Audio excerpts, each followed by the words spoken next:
I'm not sure how this is happening around the country, but in our county, they ran a cybersecurity summit last week on Friday, and it focused on business and what businesses should do for cybersecurity. So let's talk about it.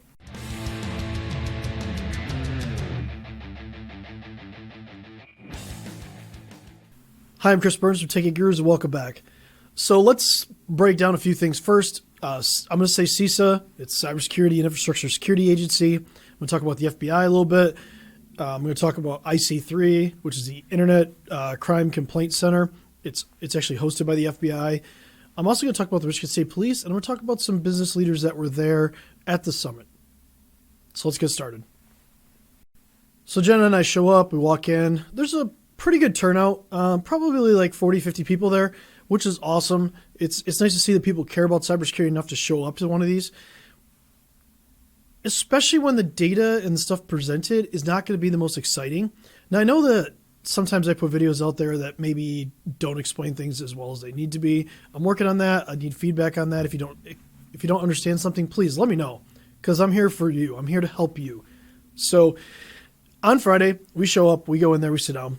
I'm talking to a local writer for one of the newspapers around here, and we watched the CISA, or the Cybersecurity and Infrastructure Security Agency, presentation. Now, they went through and they actually posted data from the Verizon Data Breach Investigation Report that came out earlier this year, and also from the IBM Cost of a Data Breach report. Now, I've read both those reports, and I can take screenshots and things like that and post in there, but they really talk about how much does it cost for a breach in a business. And a lot of companies don't understand that. Well, also, and if you go back to the IC3, or the Internet Crime Complaint Center, at the end of 2020, the FBI publishes that information, and they publish like what are the top crimes for top internet crimes that can happen to your business or whatnot. So let's start off with that.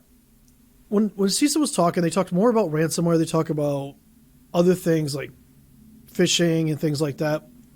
What they glossed over, though, was the fact that business email compromise, or BEC, is the number one attack. It's the number one vector that people get attacked. Now, it can lead to ransomware, it can lead to just account takeover, it can lead to just embarrassment, right? So if somebody takes over like the CEO's email, guess what? They can now send and receive and read all of their email.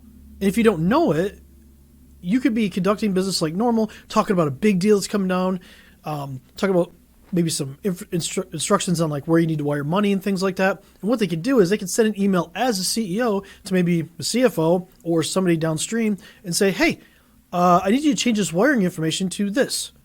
And that's actually happened. It's happened to people that I know. It's happened to customers that we have now that happened before us. It's something that happens. In fact, we had one customer, when he was a prospect, he was telling me the story. He almost got had by $250,000 because the CEO of a supplier of his had his email taken over and sent out urgent emails saying, hey, you need to pay your bill now. Here's the wiring instructions. And he almost paid it. But luckily he didn't. And the next day, the CEO called him for something different from the supplier. And they had that conversation. The guy had no clue his email was taken over. And it was funny. I was talking to people next to us about that. I'm like, business email compromise is far more prevalent than like ransomware, but ransomware is terrible because there's double extortion involved where they'll ransom off your files.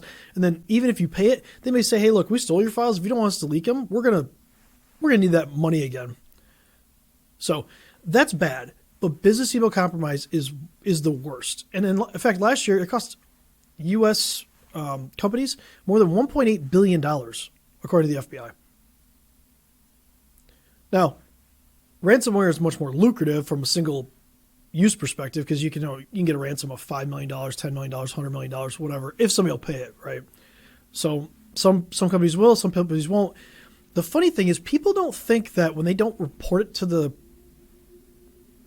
FBI or the state police or whatever, they think that nobody's going to know. Well, the funny thing is with the way the agencies are set up now, they're tracking dark money. So on the dark web, they're tracking the money to like crypto wallets. So like Bitcoin, Monero would be another one that's really popular. They're tracking those.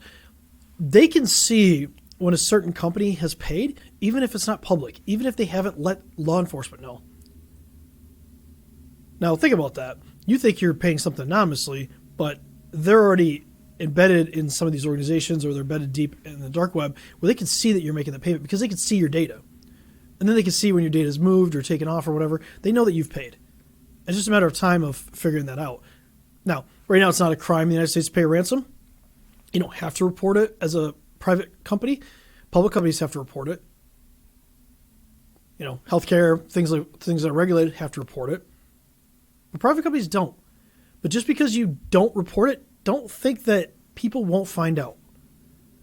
And I know it's embarrassing, but like in Michigan, one of the things that we have is we have an exemption for the Freedom of Information Act, where if you report a cybercrime, they won't release that data if somebody presents a FOIA. They just won't. They'll redact it. They'll black it out. You'll never have your information submitted. And a lot of people don't know that. It's actually really cool. And you might want to look in your state and see if that's the same thing, because you should report an internet crime. You should report some sort of cybercrime. So let me get back to the whole presentation. Anyway, so they start off with CISA. That was kind of boring. I got bored, and I read this stuff all the time. I obviously actively involved in it. And I looked at the newspaper guy, and I'm like, man, that was boring. I can't imagine how it was for you. And he looked back at me and he's like, you know what? I'm glad you said that.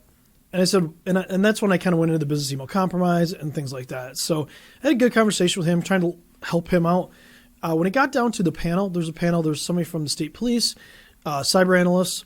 There's 2 IT companies. One was more of a high-end one. One was more of a just like small business one. And then there was another woman that was from a company that makes software that you can track CMMC and NIST. So frameworks and certifications for your business. CMMC is really for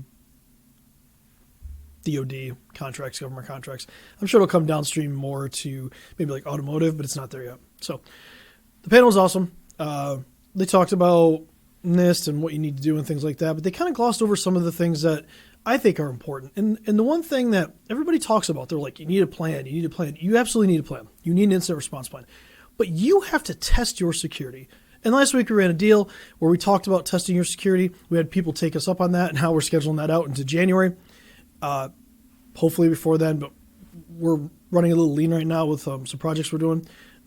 But the idea is that you need to test your security. And they didn't focus on that. They just said you need a plan. Well, a plan needs to be tested.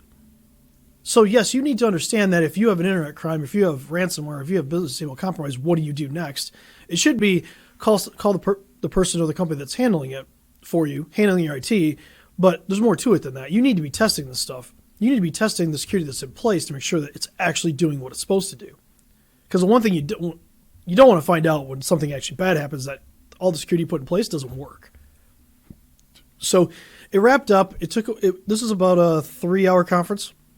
They talked about the Michigan Economic Development Corporation, and kind of stuff that they're doing. It was awesome to see. I kind of wish it was more turnout, but the venue was big enough where I think it was spaced out really well for the circumstances we're in today. I'm thinking about doing a virtual one, and I'm kind of interested in, would you attend? And how long would you actually attend? Would you want to see like an hour-long presentation? Would you like to see a 2-hour summit?